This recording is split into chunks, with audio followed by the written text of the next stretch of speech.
ஆமாம், ஏற்கனவே திருப்பரங்குன்றம் தொடர்பாக இது திருப்பரங்குன்றம் ஃபைல்ஸ் தானே என்று ஒரு ஆவணப்படம் எடுக்கப்பட்டது. ஆவணப்படம் எடுப்பது அது ஒரு சமூக அக்கறை. ஆனால் அதை திரையிடுவதற்கு எத்தனை தடை விதிக்கப்பட்டுச்சு? இது பல செய்திகள் சொல்லலாம். அது மாதிரி கருத்து தெரிவிப்பவர்கள், அதாவது டிஃபமேஷன், அவதூறு என்பது அது கோர்ட்டில் தீர்க்கக்கூடிய ஒன்று. ஆனால் அதுக்காக ப்ரூட்டலாக கைது செய்வது என்கிற நடைமுறை ஸ்டில் இப்போ முன்னாள் துணை முதல்வர் கைது செய்யப்பட்டிருக்கிறதா செய்தி வருது.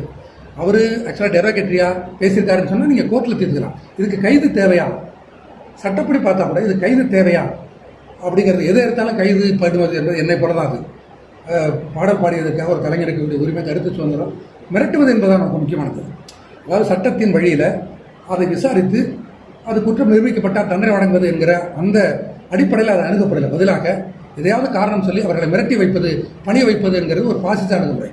இதை கடந்த காலங்களில் எனக்கு தெரிஞ்ச எடப்பாடி ஜெயலலிதா ஆட்சி காலத்தில் என் மீது, என்னை போன்றவர்கள் மீது அப்படி ஒரு அணுகுமுறை கடைபிடிக்கப்பட்டது.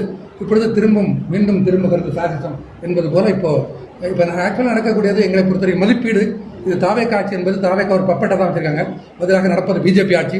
பிஜேபி எதிர்கருத்து கொண்டவர்களை எப்படி டிசென்ட் எப்படி அணுகுதோ அப்படி தான் அணுகுது என்கிறவர்களை நாங்கள் கூட கண்டனம் தெரிவிக்கிறோம். திரு உதயநிதி ஸ்டாலினுடைய கைது என்பது அவசியமற்றது. அது நீங்கள் வழக்கு பதிவு பண்ணுங்க, அதுக்கு பிறகு நீங்கள் கோர்ட்டில் பாருங்க. இது கைது எதுக்கு அவசியம் அது என்பதான். அதோட நான் வேறு சில செய்தி வச்சிருக்கேன். அது மேனிப்புலேட் அதாவது எனக்கு ஃபால்ஸாக இன்டர்பிரேட் பண்ணப்பட்டது, தவறாக வெட்டி ஒட்டி தவறாக பண்ணியிருக்காங்க. நான் அந்த வார்த்தைகள் எதுவும் பயன்படுத்தலை, வேறு மாதிரியாக ரிலேட் பண்ணுறாங்க இந்த செய்தியை என்றெல்லாம் செய்தி வருது. அது குறித்து எனக்கு டீட்டெயிலாக தெரியல. ஆனால் ஒன்று, இதுக்கு கைது அவசியம் கிடையாது.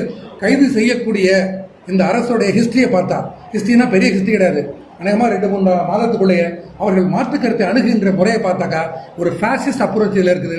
எனவே கண்டிக்கின்றோம் நாங்கள் என்பதுதான்.